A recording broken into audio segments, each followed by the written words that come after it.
Assalomu alaykum, hurmatli talabalar. Bugungi darsimizda sizlar bilan noqis fe'llarda tuslanishiga yetib keldik. Demak, kalimaning lam barobari kasal harf bo'lsa, noqis deyiladi. Noqis fe'llar ikki xil bo'lardi: vovlik va yolik noqislar. Hozir yolik noqisga misol mana roma. Demak, roma fe'lining tuslanishi. Roma, romaya, romau, romat, romata, romayna. Demak, oldindan aytib o'tyapmiz. Mana bu g'oyibni 6 ta sigasini tuslayapmiz, muxotab mutakallim tuslamayapmiz. Sababi u juda ham oson bo'lib qolyapti. Demak, romayna bo'lsa, iyag'i nima bo'ladi endi? Romayta, romaytuma, romaytum, romayti, romaytuma, romaytunna, romaytu, romayna. Demak, bunda nima o'zgarishlar bo'lyapti? Roma aslida romaya bo'lgan ekan. Kasal harf vo bilan yo oldi fathali bo'lsa, alifga qalb bo'lib ketadi. Roma. Romaya bu yerda o'zgarish bo'lmayapti. Bu yerda ham kasal harf oldi fathali bo'lyapti, lekin bu alifga qalb bo'lmayapti. Sababi undan keyin alif, mat alif kelyapti. Mat alif kelsa, demak bu yo nima ekan? Yoki vov alifga qalb bo'lmaydi ekan mana shu joyda. Roma aslida romayu bo'lgan. Kasal harf vo bilan yoga zomma bilan kasra og'irlik qiladi, fatha yengil hisoblanadi. Agar og'irlik qilsa nima qilamiz? Sukun qilamiz. Natijada romayu ikkita sukun teng kelib qoladi va hazf qilib qo'yamiz, roma bo'lib qoladi. Romat aslida romayat. Bu yerda ham mana kasal harf oldi fathali bo'lganligi uchun alifga qalb bo'lib ketyapti. Romat bo'ladi. Ikkita sukun teng kelib qolsa nima qilardik? Hazf qilib yuborardik, romat bo'ldi. Romata aslida romayata bo'lgan ekan. Bunda ham shu kasal harf alifga qalb bo'lib ketadi, romata bo'ladi. O'sha kasal harfni hazf qilib yuborardik qachonki ikkita sukun teng kelib qolsa. Lekin mana shu joyda ikkita sukun teng kelmayapti. Qoidaga zid ravishda istisno deymizmi?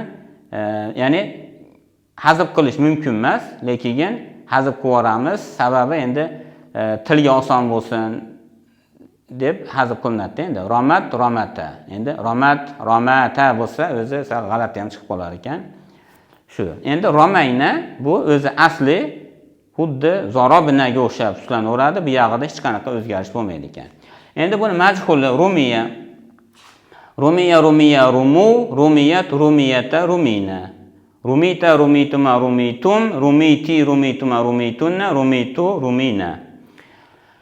Endi bunda mana 14 ta sigada tushlaydigan bo'lsak, bitta mana shu g'oyibni muzakkarini jamida o'zgarish bo'lar ekan, xolos qolganlari asli hech qanaqa o'zgarish bo'lmayapti. Demak, rumu aslida rumiyu bo'lgan ekan.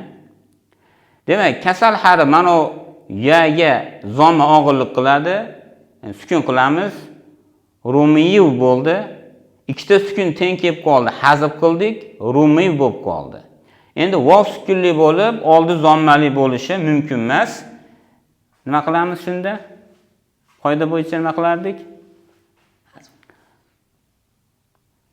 Vovni yaga almashtirib boramiz. Misol uchun o'sha vovlik misol bor. Vajila yavjalu amr yasasak ivjal bo'ladi. Ivjal. Nimaga o'zgaradi u? Ijal. Ijal. Ya'ni o'sha vov oldi kasrali bo'lganligi uchun yoga almashadi. Bu yerda ham rumi deyishimiz keladi endi o'z aslida. Lekin bu vov fa'il vovi. Ya'ni fa'il vovi bo'lganligi uchun buni o'zgarishi mumkin emas. Lekin vov sukunli bo'lib oldi kasrali bo'lishi ham mumkin emas. Endi demak mana nima?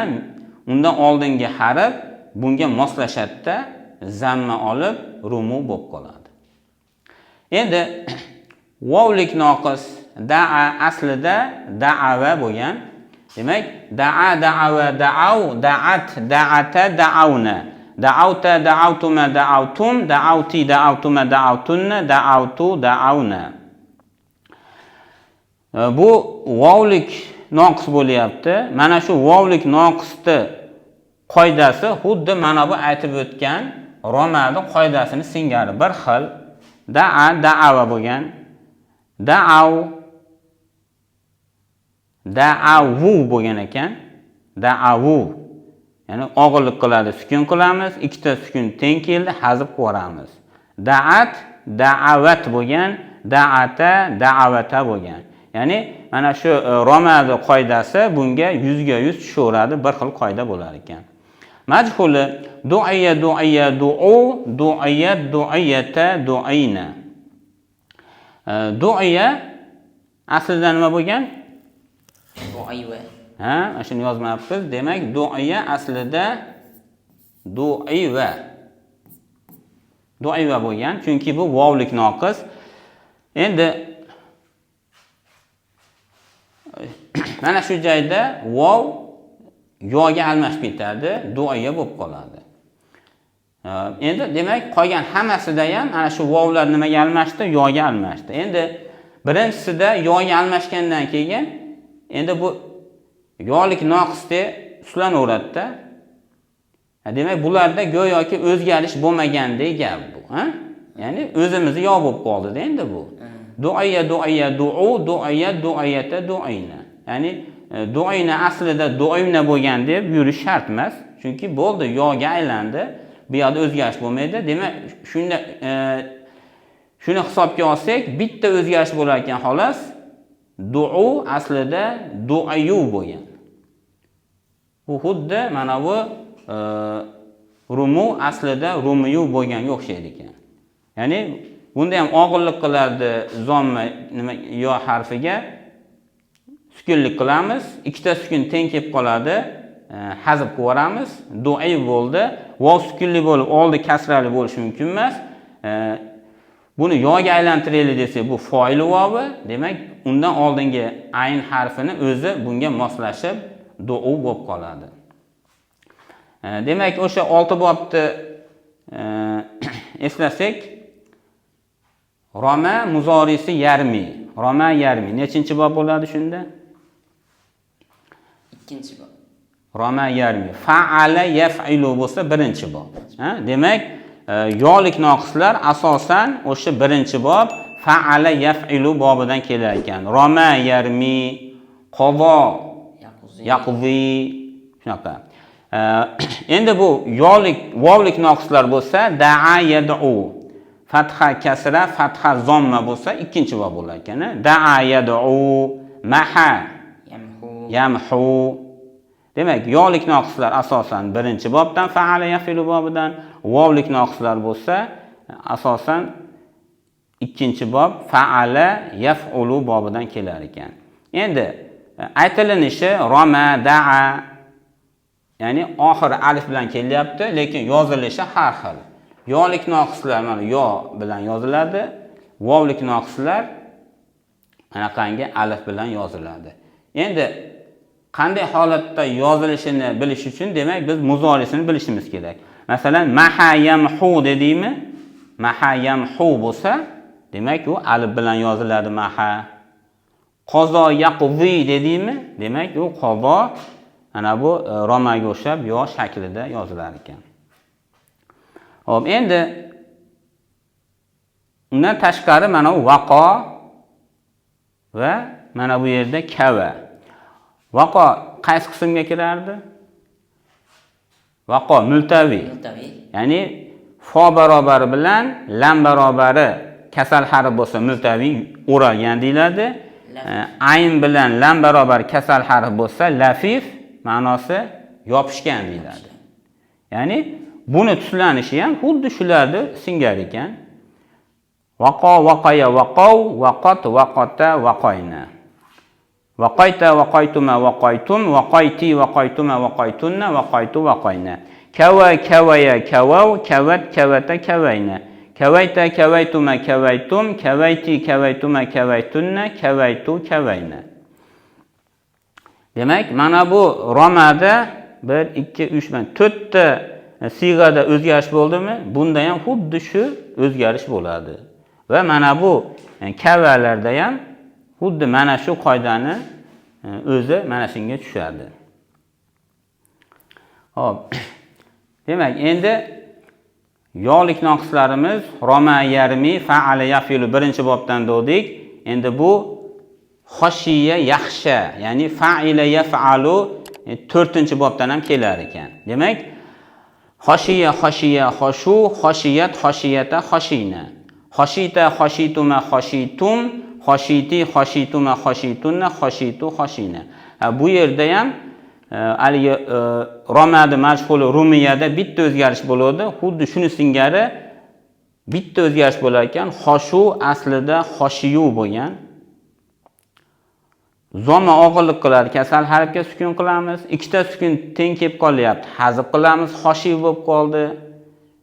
Vav oldi kasrali bo'lishi mumkin emas. Bu foil, buni o'zi o'zgarib zomali bo'lib qoladi-da, xoshu bo'lib qoladi. Majhuli xushiya xushiya xushu, xushiyat xushiyata xushina. Xushita xushituma xushitum, xushiti xushituma xushitunna, xushitu xushina. Bu yerda ham shu xushu aslida xushiyu bo'lgan ekan. Mana shu qoidani o'zi. Demak, xoshiya yaxshi, fa'ila yaf'alu bobidan ekan, yolik noqis. Endi vovlik noqislar ham xuddi mana shu fa'ila yaf'alu bobidan kelar ekan, roziya yarzo. Demak, roziya rozi bo'ldi degani, bu aslida nima bo'lgan? Roziva bo'lgan. Ya'ni vovlik noqis ekan. Bu yerda vov harfi shu yaga aylanib ketadi, roziya bo'lib qoladi. Demak, xuddi yolik noqisdek tushiraveramiz, go'yoki mana bularda hali aytganimizdek o'zgarish bo'lmagandek. Demak, roziya roziya rozu, roziyat roziyata rozina.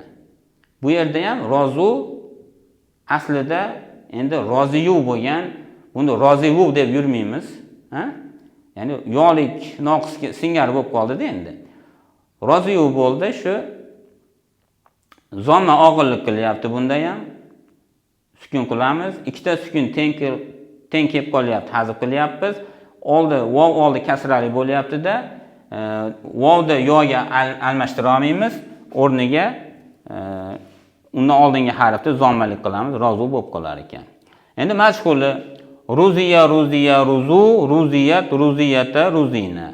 Ruzita ruzituma ruzitum, ruziti ruzituma ruzitunna, ruzitu ruzina. Bu yerda ham ruziya aslida ruziva bo'lgan. Bu yerda ham vav yoga almashib ketyapti va bitta o'zgarish bo'lyapti ekan. Bu yerda ham ruzu aslida ruziyu bo'lgan ekan. Mana shu qoidalar tushaveradi.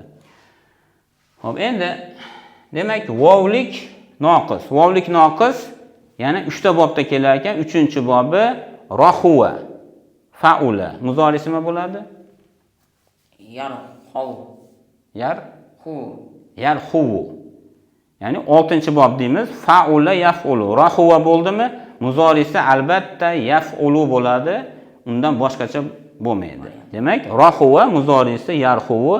O'sha biz o'rgangan 6-bobda ekan. Rohuva rohuva rohu, rohuvat rohuvata rohuna. Bu yerda ham mana shu bitta g'oyibni muzakkarini jamida o'zgarish bo'lyapti. Rohu aslida rohuvu bo'lgan ekan. Vovga zomma og'irlik qiladi, sukun qilib qo'yamiz. Ikkita sukun teng kelib qolyapti, hazf qilamiz. Natijada rohu bo'lib qoladi. Majhuli ruhiya, ya'ni ruhiya bu ruhiva bo'lgan bo'ladi. Xuddi ma'nolar singari vov yaga almashib ketyapti. Ruhiya ruhiya ruhu, ruhiyat ruhiyata ruhina. Ruhita ruhituma ruhitum, ruhiti ruhituma ruhitunna, ruhitu ruhina. Bu yerda ham shu bitta mana ruhu aslida ruhiyu bo'lgan ekan. Xuddi mana shu qoidalarni o'zi bo'lib ko'p takrorlanib kelyapti. Shu. Endi valiya mana haviya. Valiya qanaqa fe'l dedik? Multavi, o'ralgan, ikkita kasal harfi bor. Haviya bu lafif yopishgan. Ya'ni valiya bilan haviyani tuslanishi ham xuddi shu xoshiyani tuslanishini singari. Demak, valiya valiya valu, valiyat valiyata valina. Haviya haviya havu, haviyat haviyata havina. Demak, fe'llarni tuslaganda o'sha noqis fe'llarni tuslanishini yaxshilab o'rganib olamiz. Vovlik noqis qanday tuslanadi va yolik noqis qanday tuslanadi.